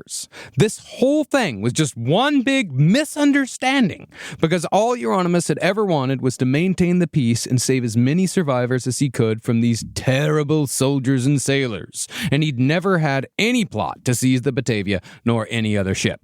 Now, Pelsart was understandably overwhelmed with information here, so he put Jeronimus in the brig and sailed to Batavia's graveyard the day after his arrival to arrest any remaining scoundrels and save whoever was still in the thrall of the mutineers. Pelsart was, of course, prepared for a fight, but once the mutineers saw a boat of fully equipped soldiers sailing towards them, the defenders with new gear, they all surrendered and were arrested, then bound on the spot. In searching the island for VOC valuables and guilders, Pelsart found the written oaths the mutineers had sworn to Jeronimus, but that was only part of the evidence. Jeronimus had also kept extensive journals, which were soon cross-referenced with the accounts of survivors and the confessions of the mutineers. That's why this story, which I'm thankful for in one way, is that I am so sick of when stories become a debunking. Yeah. Because you're like, well, we went through all this and then it's not real. And now actually we know that all of the things that we talked about on this island definitely happened. Yeah. Because Jeronimus detailed it. Well, not just Jeronimus, but many people detailed it. A lot of people, like the minister actually wrote a book. An entire book after being rescued from the island that detailed everything. So there's a ton of first-hand accounts, primary sources on this. I feel like no man should ever have a diary. I have a diary. It just gets you in trouble. No. Fill it with lies. Well, I certainly don't fill it with incriminating information. Yeah, my huge cock hurts from fucking today. I hope that one day my wife, Christy Canyons. What's her name? No, you got it. Yeah. Now, as I said earlier, Pelsart's ultimate mission here was not the rescue of the survivors. This was primarily a recovery mission. So while Pelsart sussed out the crimes of Jeronimus Cornelisz and his men, he ordered the divers he'd brought with him to begin scouring the Batavia shipwreck to salvage whatever they could, an operation that was set to take months. But I suppose thankfully, as far as entertainment went, the months of recovery gave Pelsart plenty of time to form a council that would be in charge of punishing the mutineers right there on the island, with full criminal trials and executions backed by the authority of the VOC, which again was a private company. Ironically, though, one of the men on the council was himself a mutineer and a murderer. Pelsart's former clerk, the man who'd killed the baby on Jeronimus's order, the one with the tiny little noose. Sorry. He was the only person available who could read or write, so he made recordings of the proceedings and signed judgments of his former comrades. We need more beachside courts. Why is that? Volleyball courts. You know, like, and have a judge on them, though. Yeah. And be able to have, like, Well, they have referees and a high chair. volleyball traffic court, Ooh. right? Oh. Where you versus a lawyer in volleyball, like, and then if you beat the lawyer in volleyball, you get off. MTV Spring Break Justice. Whoa! Yeah. This is, I feel like, in the private prison industry, which is huge right now. Yeah, real we big. could get it in the ground floor with that, with a nice, let's just call it a captive resort. That's all it is. It's a full, it's all inclusive. Yeah, it's right off the coast of Cuba. You go right there. It's my favorite. There's an island available that we can get. Can I have a quick stupid or type question? So the divers are every day, they're going down, they're trying to get the gold, right? Trying to find it, trying to recover it, yeah. What's the diving equipment like in the 16th? Yeah, right? That's it. I mean, I don't know if they have... Do they have like a hose? I don't know, What year actually. was this? 1629. Oh, sorry. Sorry. Fuck that up. Shit. You get out of here. You get out of here right now. I actually don't know History exactly. of undercovered time. Oh my god. Yeah, we don't buddy. need to Why get are into you it. doing this to me? I'm just Why are you doing this? I imagine they held their breath. Yeah, probably. But there might have been hoses. There might have been something like that. Yeah, the diving suit wasn't there till the 1860s. Okay. Yeah. All right. The open diving dress. They're just really good swimmers. Okay. Yeah. Oh, they had a diving bell. Oh, yeah, the They had diving bell. bells. Yeah, Yes. And that's right. butterflies as well. Yes, they would put you down to the water, and you go through a thing, and I guess it was like a Oh, because it has like air in it. yes in it. That's kind of fun. Yeah. Now, the proceedings were held in accordance with Dutch law, which stated that a man could only be condemned to death if he freely confessed. The loophole was that confession under torture still counted as freely confessed. So if a mutineer resisted questioning on the island, he was tortured until he admitted to murder. Simple. Yeah. Jeronimus, however, held out for a surprisingly long period of time and only broke under the dreaded water torture, which is far worse than it sounds. But he was like super duper thirsty. But then, super ironic. Now, if Jeronimus went through what most people went through with water torture, he was stripped naked and tied up spread eagle to an upright wooden frame, All right, you guys, take me out to dinner first.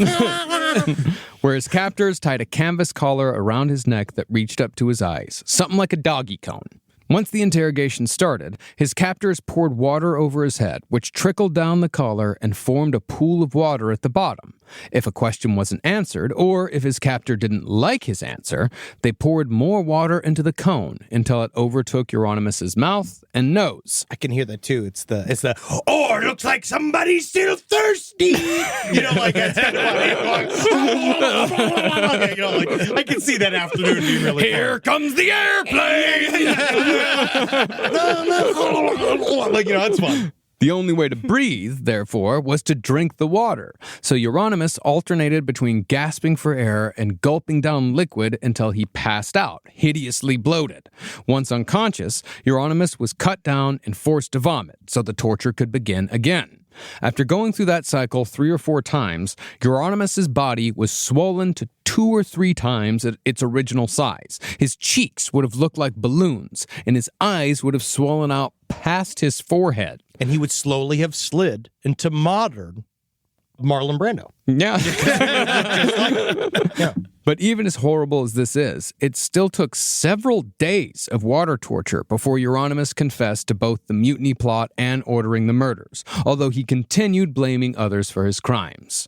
It was only after and I don't know why I find this funny, but they brought in all the confessed mutineers one by one to confront him. Yeah. And that's when Euronymous finally admitted to ordering the murders of 36 people of his own free will. You're mean, and you made us do mean things. Just cause we were bored, we shouldn't have done bad things. So you should feel guilty for that. I'm gonna go to have sex with my hands. Euronymous then signed a confession, entrapping all the mutineers at once. And with that, it was time for sentencing. Yeah. For leading the mutiny and turning Batavia's graveyard into a slaughterhouse, Jeronimus Cornelisz was given the maximum penalty under Dutch law. He would be hanged, of course, but the Dutch added the extra indignity of cutting off the condemned's hands first. Yes. Whoa. Now, also in No, I'm very blown away. Yeah, it's fucking awesome. Yeah, It is Can you crazy. imagine fucking being able to be a manager at fucking Borders and get to fucking hack somebody's hands off? That's awesome. Yeah, it's like, how do you kill someone worse? And then they figured it out. Yeah, it's human ingenuity. I find it interesting that the first place you went to was Borders, manager at Borders, which was a job that you once held. Oh, yes. I always think about the manager I had that used to wear knee pads, and he used to have he had many, many pewter rings, and he was a swinger. And he used to talk all about the time of being like, you should check out my fuck pad. Like, he was like that style of guy. Like, he's a 50-year-old dude who was talking about his fuck pad. Yeah. And he was the guy that told me that if anybody tries to walk out of here with a book, I need you personally to chase him down in the parking lot and get that book back. And I remember just being like, no. Absolutely not. Absolutely not. I'm 18. Yeah. Also, no one's going to steal your stupid book. Yeah, it's a fucking book. Also, it's Florida State. Let them steal the books. They should be reading. They can read the books. It's okay. This is information they need. And also, they're asking you, of all people, at 18 years old, to chase down. I was a unit. I can be pretty fast, you know. As long as they're 10 feet away. They were. The bookstore. Well, also in accordance with Dutch law, all of Jeronimus Cornelisz's worldly goods and possessions, including anything owned by his wife, were to be given to the VOC because it was deemed that the corporation had been the one most harmed by Jeronimus's actions. And I think about them a lot. Yeah. And I think They're about that, people, especially like you know? in 9/11. I think about those investment companies that didn't get to move on. I think about the various private military companies that were inside of that building and how they were doing work with our enemies. And I miss them. I miss the restaurant on the top floor. Yeah. Fucking, I think it was called Spinny's. Now, 4 more mutineers were given the same sentence as Jeronimus, while 5 others, including cabin boy Jan Pelgrim, were allowed to be hanged without having their hands chopped off first. Gee, thanks. Honestly, I wish I could. Come on, it'd be kind of fun, right? I want to see my stumps. Could you please chop off his fucking hands? Come on, I want to see what it's like, what my inside of my arms looks He like. wants Give to me. it. We gotta just hang him normal. He won't shut up until you do what he asks Give you to me do. what I want to see my bones. I'm straight fucked up, man. 14 more mutineers were to be taken to Java for further interrogation and punishment, while the rest of the men who'd signed loyalty oaths to Jeronimus, just to survive, they were freed until it was proven that they had done something to deserve punishment. Really, the only person who came out of the wreck of the Batavia on top was Viva Hyas.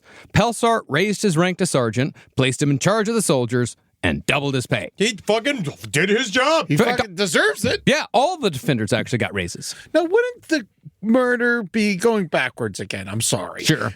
Chopping off the hands. They're bleeding out. Well, we're going to get to it again. Okay, good. But isn't it good? Wouldn't it be better to not hang them and just let them bleed out on the beach? No, that's too relaxing. You think so? Yeah. Yeah, because that's just you're just kind of going to sleep. What do you slap them to death? No, they cauterize the wounds, though. Oh, they do? Well, they don't cauterize, though. They wrap 'em up. wrap them up, yeah. Okay, all right. Yeah, we'll get into it. Now, the executions were set to take place on Seals Island. I want to see. They killed all my family. Seals Island is actually very nice. Seals Island is extremely nice. You just don't go to Heidi Klum's Island because she will tear you to fucking shreds. Well, this is, of course, where Jeronimus had ordered the massacre of well over a dozen people just a few months previous. The condemned were therefore held in makeshift jail cells on the island until the execution date. But Jeronimus decided that he was going to take himself out before the VOC had a chance to. He somehow convinced someone to bring him items from his apothecary kit, which he used to concoct a poison to kill himself. But again, Jeronimus was a shitty apothecary. And just like the botched murder of the baby months before, Jeronimus only succeeded in making his last hours on Earth a living hell of writhing stomach pain. Honestly, I should have went to school. Isn't that sad? Isn't it ultimate irony that he just tortured himself He's too? such a fucking pathetic idiot. He was rough, dude. Yeah. And so, also, he just like, if he was just kind and went to the high island, everyone would have just ate. Yeah. He deserves the fuck out of it. yes, he deserves every cent. That I thought about cutting that from the story, but I thought, like, nah. No, Like, fuck yeah, him, yeah, man. like- That is hilariously. He's such a bad apothecary. And a bad villain. And it also shows that bad villains, they're literally bad at being villains. They cause a lot of damage up Yeah. top. But what's really nice is sometimes they also fucking collide with those consequences so hard, it's really satisfying. I'd say almost 100% of the time, like much of the time, they do collide with the consequences. The consequences come in hard and fast. But yes, you're right. The problem is all of the damage they do before that. Yes. Try and hang me and cut my hands off. I'll show you. Oh, my belly hurts. It's like when I ordered too much sushi. No, you're It's like, Or the time you got that weird ass egg pizza in Italy, and then you were just going like, why? Carbonara pizza, not not weird thing. It sounds fucking delicious. It had a bunch of lukewarm I thought eggs that's on how it. Italians eat eggs. That's not how they eat eggs. So the egg was black. I was like, holy shit, these Italians got fucking black eggs. I That's always amazing. remember the look on the man's face. He was like, yes, I see. The when you waitress ordered it. called me fat, remember? Yes. Yeah. Yeah, fucking cunt. Honestly, hey, I miss her. Well, once the gallows were constructed on Seals Island, the condemned were executed on October 1st, with Jeronimus going first. After his hands were chopped off with an axe by the executioner, tourniquets were tied around his wrists to ensure he was conscious for his ultimate death. Oh. Because it hurts having your hands chopped off. Yeah. Jeronimus was then walked up the gallows ladder to meet his doom with the minister at his side, the very minister whose family Jeronimus had ordered to be slaughtered. Doing his job, the minister asked Jeronimus if he wanted to confess his sins. Jeronimus, however, ever the heretic, refused. You motherfuckers are gonna have to buy the DLC for that shit. Now, in those days, Dutch gallows involved a short rope tied to a horizontal beam. The prisoner was walked up a ladder and the noose was wrapped around his neck. Then it was the executioner's job to thrust a knee into the small of the prisoner's back, launching him to his death. This is my death knee. This is the knee I hurt playing skip rope when I was 9. So this knee can't do the killing, but this one does the killing each time. The worst part is when the rain comes, because then my killing knee kills me. This is my killing knee. This is the knee I used to bounce my granddaughter. Bounce. Oh no, she bounced off and died. Now they're both killing me. My killing knee. Well, if the condemned was lucky, his neck would snap instantly, but that was a rare occurrence. Most slowly strangled to death over 20 agonizing minutes, and indeed, Jeronimus Cornelisz entertained the crowd with his convulsive kicks for quite a while before the evil bastard finally left this earth. You know, I was bored all this whole time. Until today. This is, by far, the most entertaining time on the island. Yes, I call his hat. I'll kill ya! I'll I'll kill you for that. Why haven't we been hanging people this whole time? I don't know. Now, many other mutineers did confess their sins to the minister, and many pled for mercy, but only one mutineer was successful that day. The half-mad cabin boy, Jan Pelgrim, wept and wailed and begged for grace. So Pelsart took pity and spared the boy's life because he technically didn't kill anyone despite his best efforts. I wanted to kill, and I wished I could kill, and God damn it, you won't take the chance from me. I will grow, and I will kill as an adult, no matter what I do, Mr. Pelsart, because that's my dream, that's my passion. Instead of execution, Pelsart exiled Jan Pelgrim to Western Australia, making Jan the ineffectually murderous cabin boy, and this is absolutely true, one of the first 2 white men to settle Australia. Well, that explains it. It just makes so much sense. I could totally, absolutely be like, Oh my God, this place is fucking amazing. Fucking the birds will kill you here, man. Wow, I can fucking, holy shit, am I surfing? like you get a dead surfer. I call this a billabong. That's a jazzwazzer. That's a ping ponger. Oh my God. Quit making stupid noises and naming birds after me. Well, the other man cursed to survive the wilds of Australia with Jan was the same guy who took over for Jeronimus after his capture by the defenders, Wouter Loosh. Jan's our voices together are going to get this murders on this very big island, boy murderer. Well, despite the fact that he'd been the one who bashed in the minister's wife's head during the massacre of her family, Wouter also earned exile. This put Jan and Wouter 160 years ahead of the first British convicts who eventually settled Australia. Unfortunately, though, we have absolutely no idea what happened after this odd couple was dropped off on the coast with nothing more than supplies and a couple barrels of water. I just see this cut to them 20 years later. She comes out, you got the Jan, he comes out with his oven made out of seashells and he's baked a cake for his birthday. Comes out and Wouter is sitting there and they're married now, you know what I mean? He's dressed in a full dress and wig made out of seaweed. You know what I mean? I'm so glad we got married 20 years ago when I was frozen in the form of this boy. Yeah, I'm so glad we've had the time to take care of each other and enjoy ourselves here in the wonderful island of Australia. Quick, another jerk-off contest. Oh, yeah, you betcha. Ow. I didn't know this magical land arrested everyone in boyhood.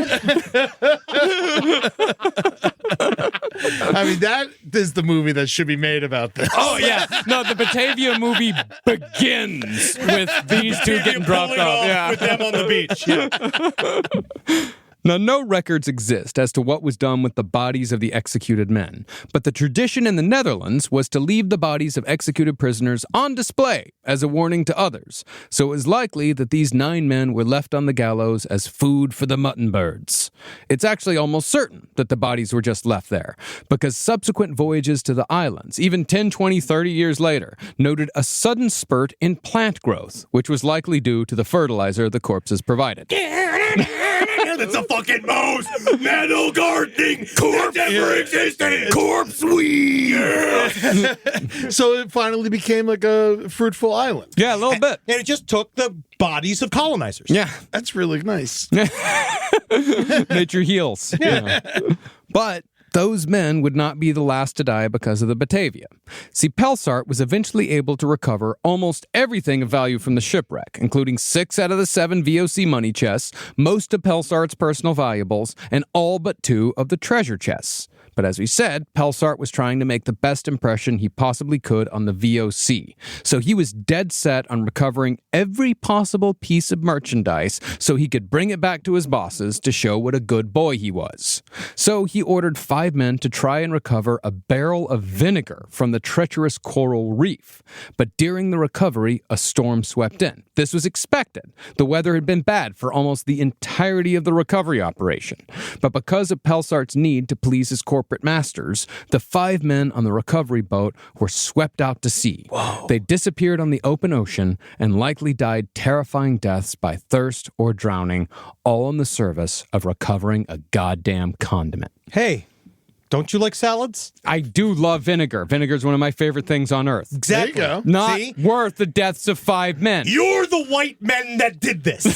Your people. Your vinegar-loving people. Yeah, hey, my vinegar-loving people, everyone loves vinegar. They do. It's actually a secret ingredient in a lot of restaurants that you don't actually understand. Many of your favorite sauces, especially the 5 mother sauces of French cuisine, are normally finished with a splash of vinegar. And other different things, vinegar helps quite a bit. It adds a needed hit of acid to most foods. Indian food's full of vinegar. Oh, yeah, it's full of vinegar. And you can clean the floor with it. Yeah. You could fucking drink it. It's a magical liquid. Yeah, you could spit it in your fucking boss's asshole. Yeah. I don't know. I could have said that. I don't know if you can. I don't know what that means. Are you asking? You can spit anything in your boss's asshole. Anything. But I will. But isn't vinegar, That though? battery acid. Yeah. I will say, though, vinegar wasn't just a condiment. Vinegar had many purposes. No, I know. Why it was useful. It's why it went after it, because they would pickle all the stuff. But it wasn't really that useful. Well, in It wasn't- Java, it was. Well, I mean, but 5 men dead. They just killed a bunch of children. So, men were expendable back in the day. These are good men. They're fine guys. They're sailors. We don't know their whole story, Yeah. Eddie. God, you guys are heartless. No, you never know. This is like the historical equivalent of like not knowing whether or not you should say you really like a video because you haven't checked out the person's Twitter yet. The key is to always say, I won't vouch for the rest of their content. Yes, but this is good. Yes. Well, finally, after making sure he recovered as much loot as possible, Pelsart ordered the Sardom to leave the islands on November 15th, 2 months after he returned and almost 6 months after the Batavia shipwrecked. Out of the 270 people who'd been left behind by Upper Merchant Pelsart, only 77 remained alive, but most of the survivors were Viva's defenders. The rest were a part of the 133 people who'd remained on Batavia's graveyard after Jeronimus sent his competition away. Out of those 133, only 32 people from Batavia's graveyard were still alive, and that included the 14 mutineers that were taken back to Java for further questioning and torture. Worst of all was that out of all the children who'd set sail on the Batavia, only 1 had survived to their ultimate destination. And that kid, don't even start talking with him. He is fucking sad as hell. He is a bummer, to be frank. It's a big bummer. Biggest bummer 8-year-old I've ever met in my life. Mostly he just sits there and goes, Shivering. he can't talk. He's fully, entirely traumatized. That's why they call him Shivering Johnny. Yeah. Shivering Johnny of Batavia. You ever thought of making your diorama a little happier? Putting a little sun in there, maybe some flowers. It's always just dead babies on the coast. Like, that's all he does. And then, but you know what is nice about him is that no matter what, if you have a drink to mix, you just put it in his hands. Now, I'm sure that Upper Merchant Pelsart was dreading the return to Java to fully report on all the atrocities that had occurred on his watch to Governor Jans Koen. Because, man, that's the thing. At the end, on top of everything else, he has to come back and be like, oh, yeah, no, I created a full nightmare world. They created a rape market. I didn't know that they were going to do that. Yeah. I didn't leave them with those instructions. Yeah. Does Kuhn care about that, though? Well, that's the thing. Unbeknownst to Pelsart, he didn't have to worry about Koen anymore. Just after the Sardom set sail from Java to recover the merchandise on the Batavia, Jan Koen collapsed and died at the age of 42 after a history of heart issues and a bout of dysentery. And that's the thing. And people say that about the patriarchy and how it's bad for all of us, which is true. Why are men in charge of everything and why do they own everything? But on some level, don't you think it's super stressful? Because think about to be a genocidal maniac it wears on your heart. He was under so much pressure. It's just like, what are you going to do? Of course he went. I wish he had found a way to find some self-care time for himself. Yeah. So is the next guy nicer than Kuhn? Never. Literally never. They can't. They can't physically be. Yeah. You have to be able to say to yourself, we really need to burn down the entire village, in order to keep it. Yeah. And I think Yang Kun, he was certainly more concerned with merchandise. He was certainly more concerned with cash. But there were passengers on that ship, which was a part of the VOC business. And very few of those survived. Oh, yes. Very, very few. Was 18. Krasia Jansdokter, the woman that was she had one of the saddest stories, actually. Remember, she was the one who was attacked by the feces and tar. Yeah, the super beautiful woman. The super beautiful woman. She was the one who was staying with Jeronimus. Yes, she was staying with Jeronimus. Forced to stay with Jeronimus, yes. Once she got to Batavia, she found out that she was there to meet her husband because all of her kids had died back in the Netherlands. When she arrived in Batavia, she found out that her husband had died the previous June. Yeah. So Everyone just dies so easily back then. Yeah, dude. But it was very dangerous. She remarried, moved back to Amsterdam, and lived until the age of 70. See, what a wonderful third act. That's what I tell Natalie all the time. It's like, listen, I'm going to die while you're in your fucking 60s. You'll get to go be an incredible lesbian. You get to have so much fun. Mm-hmm. It's nice. That's very nice of you. Yeah. Women get to have that. Yeah. Because husbands die early. That is true. I hope so. Yeah. Well, Jan Cohen's replacement was no less brutal to the mutineers brought back from the shipwreck than Jan Koen might have been. Out of the 14 brought back, 5 were hanged, 8 were flogged, and stonecutter Peterez, said to be just as bad as Jeronimus Cornelisz, he was broken on the wheel. Yeah! And you can hear all about that particularly brutal method of execution if you listen to our recent episode on the Saints. Yeah, that's a wild one. Yeah, but the difference between Stonecutter's breaking and what occurred in Europe was that while Stonecutter was waiting to die from internal hemorrhaging as all his limbs were broken and wrapped around the spokes of the wheel until his feet were touching the back of his head, he had to contend with the bugs. Who are the bugs? There's something about this. Great garage rock group. They were from Minneapolis. Bugs are really solid. Honestly, I'm going to write that down. I'm making it up. Ah, shit! I was excited. I literally opened Spotify. Check out the Hangman. You'll love the Hangman. You can tell me about Poison Ruin, which is amazing. Yeah. Also, I love Poison Ruin. Well, back to Stonecutter. As Stonecutter baked in the Southeast Asian sun, flies and mosquitoes quickly covered his body, filling his mouth and swarming his eyeballs, until he finally died a deservedly painful death as the last mutineer from the Batavia to be executed. Crime don't pay. Yeah. Now, as far as everyone else in this story went, very few lived a happy ending. Yeah. While Viva Hyas and all his defenders were promoted with raises, Upper Merchant Pelsart was found to be wanting by the VOC. I could see that. Who deemed his work unimpressive. Oh, it is. The Gentleman 17 never gave him another command, although they really didn't have much of a chance to.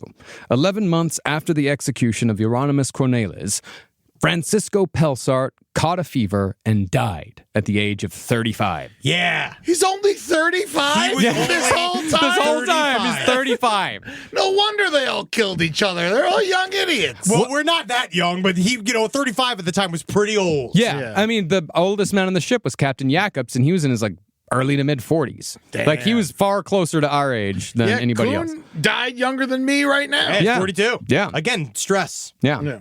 But even though the VOC had not given Pelsart a command, his death robbed them of contractually obligated profits. So the Gentleman 17 had all of Pelsart's worth confiscated and absorbed into the VOC. Well, that's not true. It's not all of it. They left a small fraction to his mother, but they took, I would say, 90% of his earnings. Everything. Yeah. Yep. Well, that's what he gets. I mean, fucking it all up. Yeah, well, that's what he gets for signing on with a fucking VOC. Yep. Yeah, it could have gotten his hands chopped off and hung. Yep, he could have. He just died of a fever, just like most of the rest of the people on Java. Well, concerning Pelsart's nemesis, Captain Ariane Jacobs, records show that he was still in the dungeons of Castle Batavia in 1631, years after the other mutineers were executed. No further records exist, however, so it's likely that Captain Jacobs died in those same dungeons, having thrown his life away for a dandy from a rich family who'd sold him a fantasy of freedom. But he got a reality of 4 walls. Yeah. But there is, of course, the matter of what happened to the VOC, the most powerful corporation in the world for nearly 200 years, and only the second of its kind to exist. Yeah, I missed them. What happened to them? Well, like most organizations built on the brutal exploitation of its workers and the idea of profit at all costs, corruption began to eat the VOC from the inside out by the 18th century. See, the company had always had a corruption problem, but when the VOC faced a serious shortage of capital in the 1750s, the Gentleman 17 dramatically lowered salaries across the board regardless of rank. To compensate, the VOC simply changed their definition of what corruption was to permit agents to trade goods under the VOC's flag. Because it's not corruption if it's laws. Yes, yeah, it's not corruption if it's laws, and if you just start calling it something else, you don't have to worry about it anymore. Yeah. In other words, they went with full free market capitalism with no rules or regulations, which always, 100% of the time, results in even more corruption and eventual collapse. But not this time, Marcus. Yeah, this time's gonna be different. We're going to do it good, Marcus. I'm going to be buying McDonald's on Saturn. But besides the practices of their employees, the VOC was also having a problem hiring and keeping employees. Yeah, you can see the turnover rate would be high. Well, throughout its almost 200 years of operation, roughly 4,000 VOC employees died every single year, both directly and indirectly due to VOC policies. That's just fucking a wild number. Yes. You're like 4,000. You're like, we lost 4,000 employees this year. You're like, to who? To Microsoft? No, to the angel of death. That tended to discourage recruitment as Europe moved more into the modern age and human life became a little less disposable. Yeah, man, because now it's very sacred. Yeah, no. Well, it's a little more sacred now than it was in 1750. That's true. Yeah. Now, there were half a dozen other reasons that contributed to the VOC's downfall, but what finally killed the VOC was a war between the Dutch and the English, in which the VOC lost tens of millions of dollars in guilders because the British Navy finally caught up. The VOC's charter was therefore allowed to expire on December 31st, 1799, and with that, the VOC died just as the 19th century was born, having gone down in history as one of the most evil, callous, and exploitative corporations to ever exist. But I want to first say, thanks for the nutmeg. I also like pepper. Yeah. And I've really come to enjoy when a hint of star anise. Yeah, I enjoyed the smell of cloves. Yes. So yeah, that's great. We just need to kill a bunch of people so I can enjoy a smell. I mean, that's really all I ask for is that I really only like potpourri if it's filled with the blood and guts of children. But the clove oil helps with the anal sex. I know, but I just don't use it enough for me to think it. Now, I've been thinking a lot about why none of us have ever heard of the Batavia until a listener brought it to our attention. Why such a fantastic story has been all but lost to time.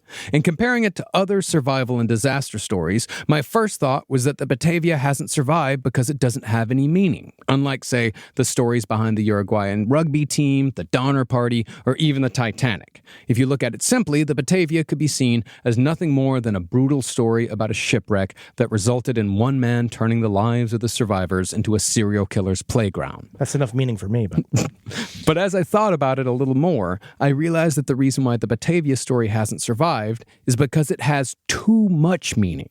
As the story of the Batavia is, at its essence, the story of what happens when the ugliest and most uncomfortable parts of humanity are allowed to run wild. See, the VOC doesn't just represent simple corporate greed. It's a company that knowingly and callously sacrificed the lives of 4,000 employees a year and killed who knows how many of the people it enslaved. And it looked at their deaths as not just acceptable losses, but essential parts of their business model. Likewise, the mutineers don't just represent human cruelty.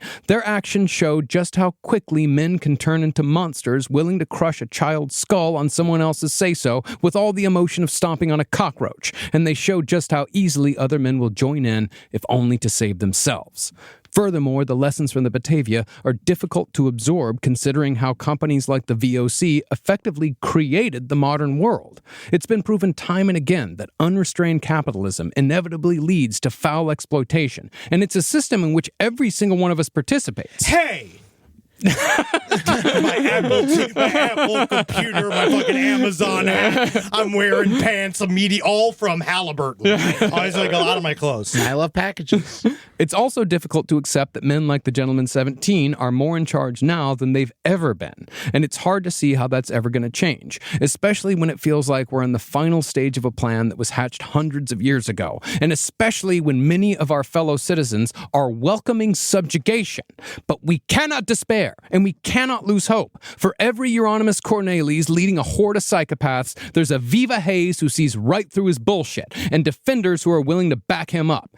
Every organization throughout history that's built on backstabbing, exploitation, and profit above all inevitably topples and falls. And things happen far faster in today's world than they did in the 17th century. And while the corporations of the world seem like impossible monoliths that hold all the power, the one thing they can never take from you is who you are, just so long as you stay fucking strong. Yeah. They can try to manipulate you. They can try to tell you what to think. They can try to cram AI down your throat and convince you that's what you want, but you don't have to let them. As I said, it's not the fucking 17th century anymore. This is 2025, and I think it's high time we started looking at that as a good thing. People are smarter, healthier, and stronger, even though that's hard to see sometimes. And we're also far more numerous than we've ever been. For every one of the bastards in charge of this world, there are millions of us. And if we all stick together, it is possible, however slim the chance might be, that we can stop the Musks and the Bezoses and the Zuckerbergs from bringing the dark days of the VOC back into our daily lives. Even though the meaning of the Batavia is about as ugly as it gets, we can still take inspiration from the horror, absorb it as an example of what the world could look like if we don't fight back, and we can use that inspiration to resist the motherfuckers in charge in whatever way we can until the day we die. Woo! Yeah, my brother. That's why I wanted to do this fucking story. Hell yeah, I was so man. excited to do this story. It's true. I think you hit it right on the fucking money, dude.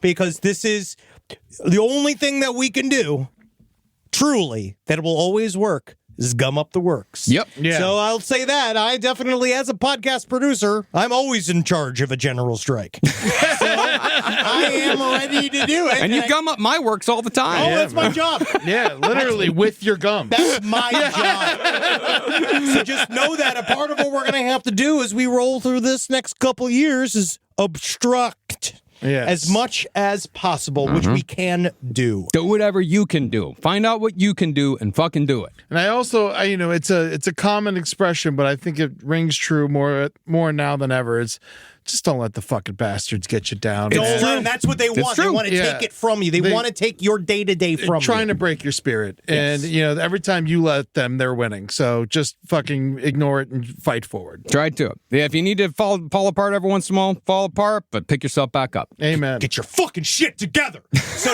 now the Batavia, the comedy of the Batavia has been told. Yes. We're so excited because next week we're moving on into another big project that I am personally very excited. Is another multi-parter. It is another multi-parter. Fuck and yeah. I'm extremely excited because we're going to modern times. Yeah. And we're going to see some of these lessons are going to pop up again in this next story, but I cannot wait because we're going to meet my favorite, Idaho 10. Can't wait to see her. Man.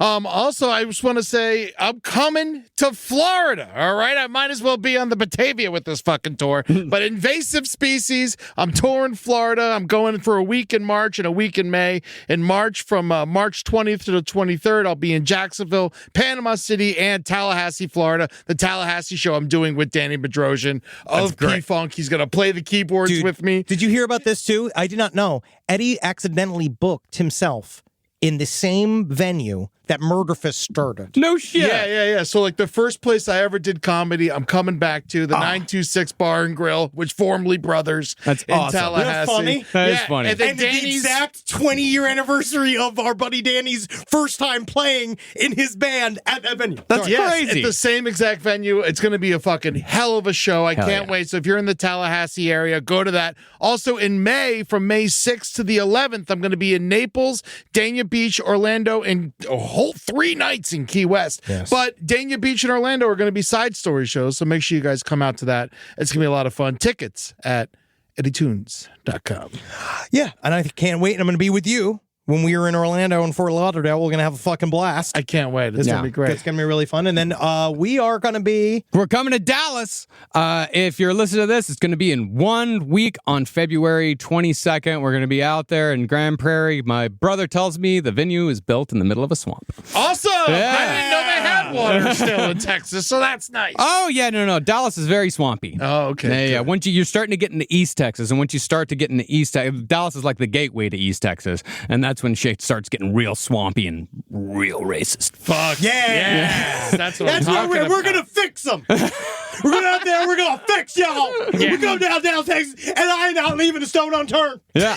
All right? We're having fun because Texas Pete, Henry Dabrowski is going to be there. Yeah, it'll be cool. I'm looking forward to coming back to Texas. It's been a while since I've been back, so looking forward to coming back home. Can't wait to try the pizza. Yeah. That's what's best there. You know what? Just if you keep your expectations at the appropriate level, you'll be fine. I know exactly where we're going. I already know where we're going to eat. Oh, yeah? Yeah. Hey, Nice. you barbecue. Yeah, buddy. Fuck yeah. We're going to get so fucking sick. I really want to get sick and fat. Yeah. Yeah. I mean, well, fatter.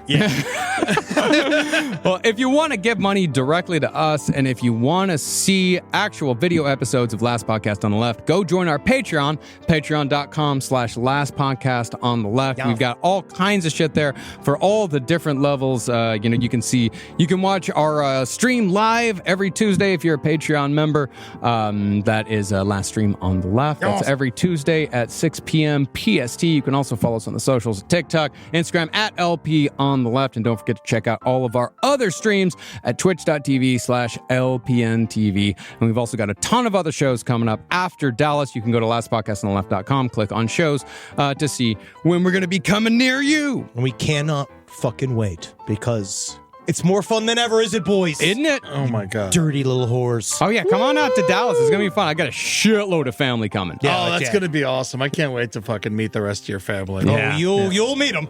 Yeah. They are a funny bunch. Hail, sweet Satan. Hell yeah.